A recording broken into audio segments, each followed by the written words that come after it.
আসসালামু আলাইকুম, শুভ দুপুর বা শুভ বিকেল। এগুলো ছোট মাছ ছিল, কি মাছ আসলে আমি নাম জানি না, শুধু পুঁটি মাছটা আমি চিনি, বাকিটা চিনি না। যাই হোক, এটা রান্না করতেছিলাম, মাখি রান্না করব। এটা ভালোভাবে ক্লিন করে এর মধ্যে পেঁয়াজ, তারপরে মরিচ এবং বিভিন্ন প্রকারের মশলা, গুঁড়া মশলা অ্যাড করব। এখানে কোনো বাটা মশলা আমি অ্যাড করব না।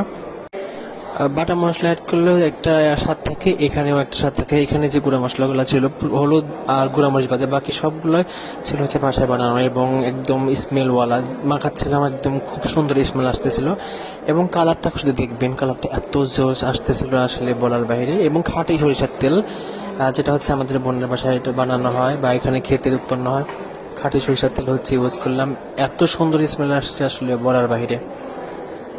মনে হচ্ছিল এইভাবে খেয়ে নিই কাঁচা, কারণ এটাই মনে হচ্ছিল একদম ইয়াম্মি স্বাদের হবে। রান্নার পরে ইয়াম্মি স্বাদের ছিল। এরপরে হচ্ছে এটা তুলে দিলাম।